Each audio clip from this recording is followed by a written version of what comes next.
हमारे लिए ये नायक है इस समय लोकतंत्र की लड़ाई के, ये हमारे हीरोज़ हैं जो जेल में हैं, और उनके साथ जो अन्याय हो रहा है, इस अन्याय के खिलाफ हमें बाहर आवाज़ उठानी चाहिए। इस समय देश एक ओपन एयर प्रिजन है, हम सब लोग, कोई एक बंद जेल में है और हम लोग एक ओपन एयर, लगता है कि कभी कभी जैसे गाज़ा बिल्कुल एक ओपन एयर प्रिजन है। हमारा देश भी बहुत पीछे नहीं है, उससे बहुत दूर नहीं है। तो एक ओपन एयर प्रिजन में हम लोग जी रहे हैं, और इसीलिए हम सबको एक दूसरे की बात समझनी चाहिए, बात करनी चाहिए, और इस आवाज़ को जहाँ तक संभव हो पूरे देश की आवाज़ बना देनी चाहिए, जनता की आवाज़ बना देनी चाहिए। कि इसी तरीके से इनकी हिम्मत तोड़ देंगे तो किसी की हिम्मत नहीं टूटी है। जेल से ही पता चलता है कि भगत सिंह के वारिस कौन है और सावरकर के वारिस कौन है। जेल भी बहुत कुछ बताता है। तो आज़ादी के आंदोलन के दौर में भी हमने अशफाकुल्लाह को, भगत सिंह को, चंद्रशेखर आज़ाद को जेल से पहचाना, और सावरकर को भी जेल से ही हमने पहचान लिया था। ये बिल्कुल जो हम कह रहे हैं कि ये मजाक हो रहा है इंसाफ के साथ, इसमें तो कोई दो राय नहीं है। जो बात अभी आई कि हमारे चीफ जस्टिस बार बार याद दिलाते हैं कि बेल रूल है और जेल एक्सेप्शन होना चाहिए। उन्होंने निचली अदालतों को कहा कि आप बहुत डरे हुए होते हैं, आप बहुत डर में जीते हैं और इसीलिए आप बेल नहीं दे रहे हैं। मैं समझता हूँ कि चंद्रचूड़ साहब के लिए भी एक सवाल बनता है,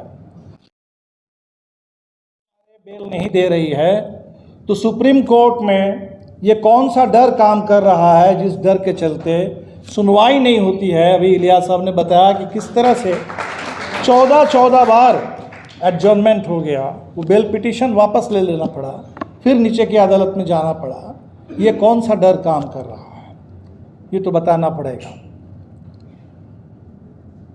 एक तरफ ये जो मुकदमे हैं तो बिल्कुल केसेस फर्जी है, लेकिन भीमा कोरेगांव में हिंसा तो हुई थी, दलित तो दिल्ली में हम जानते हैं।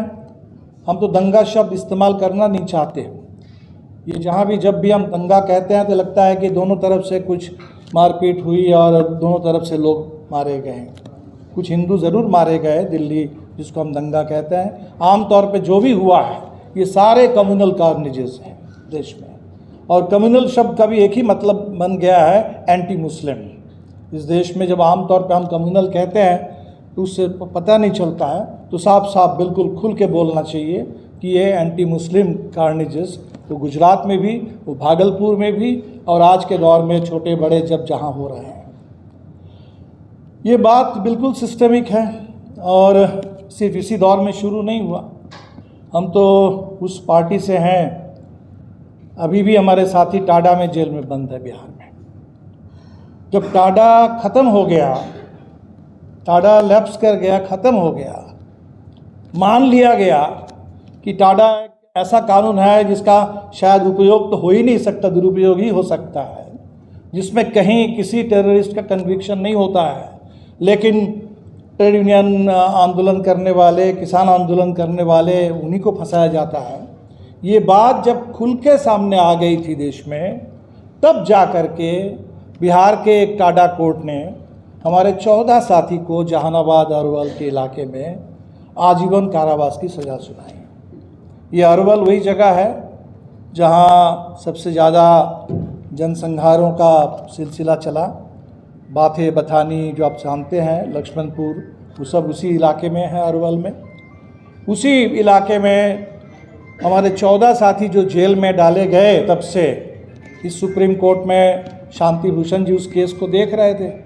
शांति भूषण जी को बिल्कुल उम्मीद थी कि इस केस में कोई दम नहीं है, ओपन एंड शट है, बस सुप्रीम कोर्ट से इंसाफ मिल जाएगा। और वो दौर था 2001 के बाद, 2001 में 9/11 के बाद, हमारे यहाँ भी पार्लियामेंट पर हमले के बाद, जैसे ही सुप्रीम कोर्ट में बात आई कि टाडा का केस है, कुछ सुनना ही नहीं है, सुप्रीम कोर्ट ने सीधा उसको खारिज कर दिया था उस समय। और उन 14 साथियों में मेरे ख्याल से 8 साथी जेल में रहते हुए गुजर गए हैं। अभी 6 साथी अभी भी ज़िंदा हैं।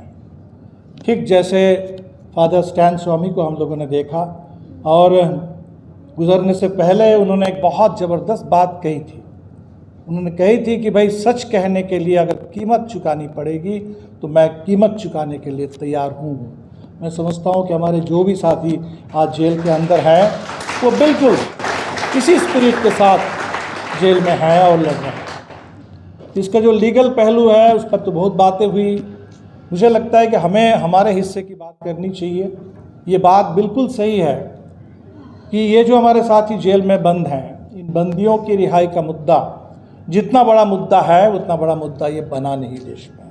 ये बहुत अफसोस की बात है, हमारे लिए शर्म की बात है कि विपक्ष में रहते हुए भी हम लोगों ने इसको उस तरह का एक राजनीतिक मुद्दा हम नहीं बना पाए। और हमें लगता है कि जिस समय से ये सीएए के खिलाफ कानून ये आंदोलन शुरू हुआ, उसी दौर से एक कमज़ोरी इस देश में हम लोगों ने देखी। पहली बात तो हम उसको एंटी सीएए आंदोलन नहीं मानते हैं। हम कहते हैं कि इक्वल सिटीजनशिप मूवमेंट है। सिटीजनशिप अलग अलग नहीं हो सकती। सिटीजन्स कॉन्स्टिट्यूशन की नज़र में बराबर है, और इसीलिए डिस्क्रिमिनेटरी डिवाइसिव कोई सिटीजनशिप लॉ हो ही नहीं सकता। और इसलिए वो जो आंदोलन था वो याद दिलाने के लिए, संविधान को भी अपने उसूल पर खड़ा करने के लिए, वो संविधान की रक्षा का आंदोलन था, इक्वल सिटीजनशिप आंदोलन था। और हमने उस दौर में भी हमने ये कोशिश की, बहुत ज़्यादा सफल तो हम लोग भी नहीं हो पाए, कि इस आंदोलन को सिर्फ मुस्लिम कम्युनिटी का आंदोलन ना समझा जाए। शाहीन बाग में अब इतनी बड़ी तादाद में मुस्लिम महिलाएं 8 से 80 साल की उम्र के अलग अलग पीढ़ी के सब लोग जमा हो रहा है, बहुत अच्छी बात है। दुनिया के लिए एक नई मिसाल कायम हुई। लेकिन उस दौर में भी उस ये आंदोलन में जो हम बाकी सेकुलर पार्टियों की जो जिम्मेदारी थी, जिम्मेदारी ये नहीं थी कि सिर्फ जा कर के शाहीन बाग में भाषण देना। जिम्मेदारी ये थी कि उन मुस्लिम महिलाओं के साथ हिंदू महिलाओं को भी ला करके शामिल करना, दलितों को भी शामिल करना, किसानों को, मजदूरों को भी शामिल करना। हमने कुछ कोशिश की और हमें एक हद तक सफलता बिहार में मिल पाई थी।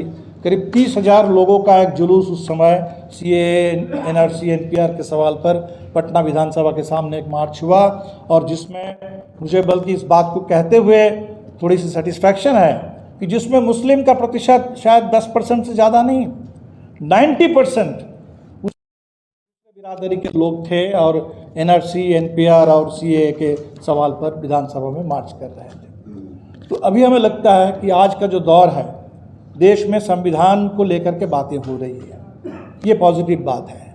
इस चुनाव में जो भी हम लोग धक्का दे पाए भारतीय जनता पार्टी को, उसके पीछे बहुत बड़ी एक सोच लोगों के अंदर ये जो रही है कि हमारा संविधान खतरे में है।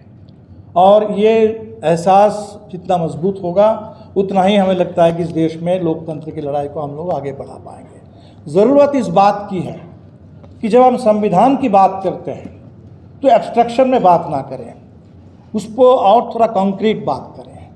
तो आम तौर पे हम जब संविधान की बात करते हैं, सामाजिक न्याय की बात करते हैं, कभी बराबरी की बात करते हैं, आरक्षण की बात करते हैं, लेकिन उस संविधान में अगर जस्टिस की बात है प्रियम्बल में, तो उसमें सोशल, इकोनॉमिक, पॉलिटिकल भी है, पॉलिटिकल जस्टिस की भी बात है। उसमें अगर लिबर्टी की बात है, आज़ादी की बात है, स्वतंत्रता की बात है, इन बातों पर भी और ज़्यादा हमें लगता है कि विमर्श हमें खड़ा करना चाहिए। और बिल्कुल इस समय जितने ऐसे फर्जी मुकदमे चल रहे हैं देश में, यहाँ है अभी भीमा कोरेगांव को लेकर के, तो हम समझते हैं कि पॉलिटिकल प्रिजनर्स हैं। कुछ लोगों के मन में धारणा भी होती है कि शायद पॉलिटिकल कुछ सम्मान मिलता होगा, कुछ सुविधाएं मिलती होंगी जेल में। बिल्कुल नहीं। सुधा भारद्वाज ने जो अपनी किताब लिखी है, अपने बारे में उन्होंने बहुत कम लिखा है, दूसरे कैदियों के बारे में, जेल के अंदर के माहौल के बारे में ज़्यादा लिखा है। लेकिन उसमें एक बात बिल्कुल ये है, चाहे वो सुधा और उनके बगल के सेल में शुमा सेन रहती थी, किस तरह की ज़िंदगी जेल के अंदर है, किस तरह के उत्पीड़न, किस तरह का अपमान, किस तरह का अन्याय हमेशा इस जेल के अंदर हमारे साथियों को झेलना पड़ रहा है। तो इस प्रताड़ना के बारे में जानना चाहिए। तो हमें लगता है कि हम सबको जितनी ज़्यादा जानकारी हम और लोगों को दे पाएंगे, ये विक्टिम तो है, स्टेट के हिसाब से स्टेट ने इनको विक्टिमाइज करने की कोशिश की, लेकिन हमारे लिए ये नायक है इस समय लोकतंत्र की लड़ाई के। ये हमारे हीरोज़ हैं जो जेल में हैं, और उनके साथ जो अन्याय हो रहा है, इस अन्याय के खिलाफ हमें बाहर आवाज़ उठानी चाहिए। इस समय देश एक ओपन एयर प्रिजन है। हम सब लोग, कोई एक बंद जेल में है और हम लोग एक ओपन एयर, लगता है कि कभी कभी जैसे गाज़ा बिल्कुल एक ओपन एयर प्रिजन है। हमारा देश भी बहुत पीछे नहीं है, उससे बहुत दूर नहीं है। तो एक ओपन एयर प्रिजन में हम लोग जी रहे हैं, और इसीलिए हम सबको एक दूसरे की बात समझनी चाहिए, बात करनी चाहिए, और इस आवाज़ को जहाँ तक संभव हो पूरे देश की आवाज़ बना देनी चाहिए, जनता की आवाज़ बना देनी चाहिए। और शाहरुख जी ने अभी जो कोर्ट के बारे में सवाल उठाया, कोर्ट के डबल स्टैंडर्ड्स के बारे में, ये बात बहुत ज़रूरी है। कब कलेक्टिव कॉन्शियंस को सेटिस्फाई करने के लिए बिना किसी एविडेंस किसी को फांसी पे लटका दिया जाता है, और कब प्रोटेस्ट को लेजिटिमेसी मिलती है और कब नहीं मिलती है, ये सब हमारे सामने है। और आज एक ऐसे दौर में हम लोग हैं जहां चीफ जस्टिस के घर पे प्रधानमंत्री आ जाते हैं, गणेश पूजा करते हैं वहाँ। अब हमको पता नहीं चलता है कि चीफ जस्टिस ने बुलाया या गेट क्रैश करके अतिथि खुद आ गए वहाँ, ये पता नहीं चलता, लेकिन संदेश तो चला जाता है देश में। तो जब चीफ जस्टिस कहते हैं निचली अदालतों को कि आपको डरना नहीं चाहिए, ऊपर की अदालतों से डरना नहीं चाहिए, कहीं डरना नहीं चाहिए, मुझे लगता है कि उन्होंने जो आपने कहा, नसीहत दी निचली अदालतों को, बिल्कुल इसके खिलाफ पूरे देश की जुडिशियरी को अपने डराने का काम किया। जब आपके घर में पूजा में प्रधानमंत्री आ जाते हैं और वो सारा सेपरेशन, तीनों सेपरेशन ऑफ पावर्स, जुडिशियरी के इंडिपेंडेंस, वो सारा कन्वेंशनल जो नॉर्म्स है जहाँ जजेस को इस तरह से नहीं दिखने चाहिए, एक ऐसे दौर में जहाँ कोई जज अर्ली रिटायरमेंट ले लेता है, Calcutta high court BJP join करता है और बीजेपी का एमपी बन जाता है, जहाँ जब सुप्रीम कोर्ट में स्थिति है उसी समय विश्व हिंदू परिषद का लीगल सेल, उसका जुडिशियल रिफॉर्म पर वहाँ दिन भर चर्चा होती है, वहाँ दो एक सुप्रीम कोर्ट के जज, 30 पुराने जजेस वहाँ मिलते हैं। तो एक ऐसे दौर में लड़ाई बहुत कठिन है हम सब के लिए, लेकिन मुझे बिल्कुल ये भरोसा है कि ये देश लड़ेगा, ये हम लोग झुकेंगे नहीं। ये मुल्क बिल्कुल ये कोई हिटलर के लिए और तानाशाहों के लिए नहीं बना है। ये आज़ादी जो देश में आई थी लंबी लड़ाई के बाद, और वो तानाशाहों के लिए नहीं आई थी। ये जो संविधान बना बाबा साहब अम्बेडकर के नेतृत्व में, जिसमें जो आज़ादी और इंसाफ की बात है, वो तानाशाही के लिए बात नहीं थी। और ज़रूर हम लोग जीतेंगे इस लड़ाई में, और हमारे तमाम जो साथी जो अभी झेल रहे हैं जेल में, उनको सही इंसाफ और सही सम्मान तो तभी मिल पाएगा जब उनकी एक कुर्बानी इस लोकतंत्र के काम आएगी, इंसाफ के काम आएगी, और तभी कोई कंपेंसेशन नहीं हो सकता है। अगर 15 साल बाद भी किसी को अगर आप छोड़ दें तो उसका कोई मॉनेटरी कंपेंसेशन नहीं होता है। इसका कंपेंसेशन एक ही होगा, वो पॉलिटिकल कंपेंसेशन होगा। वो कंपेंसेशन नहीं है, वो पॉलिटिकल विक्ट्री हमें चाहिए इस देश में लोकतंत्र के लिए। बहुत बहुत शुक्रिया आप साथियों को।